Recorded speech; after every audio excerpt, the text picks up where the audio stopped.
Hey guys, কি খবৰ আপোনালোকৰ আশা কৰোঁ আপোনালোক সকলোৱে ভালে কুশলে আছে সো পলম নকৰি বলক আজিৰ ভিডিওটো কন্টিনিউ কৰো ফেক্ট নম্বৰ 5 আপোনালোকে জানেনে তিব্বতৰ ওপৰেৰে উৰাজাহাজ নুৰে ইয়াৰ কাৰণটো হ'ল তিব্বতত ইমান ওখ ওখ পৰ্বত পাহাৰ আছে যে ইয়াৰ ওপৰেৰে পাইলট সকলে উৰাজাহাজ উৰাবলৈ ভয় কৰে মানে ৰিস্কি হৈ যায় বহুত ইয়াত কাঞ্চনজংঘা মাউণ্ট এভাৰেষ্ট ইমান ডাঙৰ ডাঙৰ ওখ ওখ পৰ্বত আছে যে ইয়াৰ ওপৰেৰে উৰাজাহাজ উৰাবলৈ ভয় কৰে ইয়াত থকা পাহাৰৰ উচ্চতা প্ৰায় 8000 মিটাৰ মানে ইমান ওখ ওখ পাহাৰ আছে যাতে ইয়াৰ ওপৰেৰে উৰাজাহাজ উৰাবলৈ ভয় কৰে ফেক্ট নম্বৰ 4 আমাৰ শৰীৰটোত এনেকুৱা কিছুমান তথ্য আছে যিবিলাক জানি আপুনি নিশ্চয় আচৰিত হ'ব আপুনি জানেনে খোজ কাঢ়োতে আমাৰ শৰীৰটোৰ কিমানটা মাসলে কাম কৰে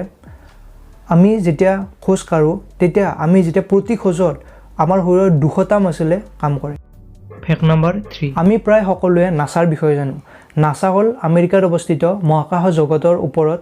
গৱেষণা চলোৱা এটা সংস্থা এই নাসাত প্ৰায় বেলেগ বেলেগ দেশৰ 18000 বৈজ্ঞানিকে কাম কৰি আছে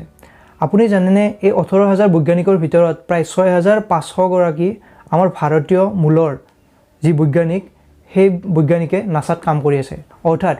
নাসাত কাম কৰা মুঠ যিমান বৈজ্ঞানিক আছে তাৰ 36% বৈজ্ঞানিক হ'ল আমাৰ ভাৰতীয়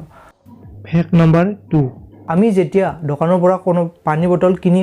খাও তেতিয়া সেই পানী বটলত যেটো এক্সপায়াৰ ডেট লেখা থাকে হেতু আসলতে এক্সপায়াৰ ডেট পানীৰ এক্সপায়াৰ ডেট নহয় হেতু হ'ল বটলটোৰে এক্সপায়াৰ ডেট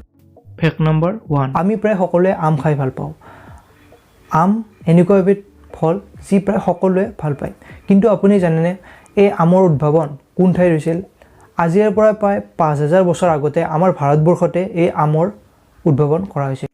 সো আজিৰ এই ভিডিওটোত এইখিনিয়ে যদি ভিডিওটো চাই ভাল লাগিল নিশ্চয় ভিডিওটো লাইক কৰিব আৰু আপোনাৰ ফ্ৰেন্ডছ আপোনাৰ ফ্যামিলি মেম্বাৰৰ লগত শেয়াৰ কৰিব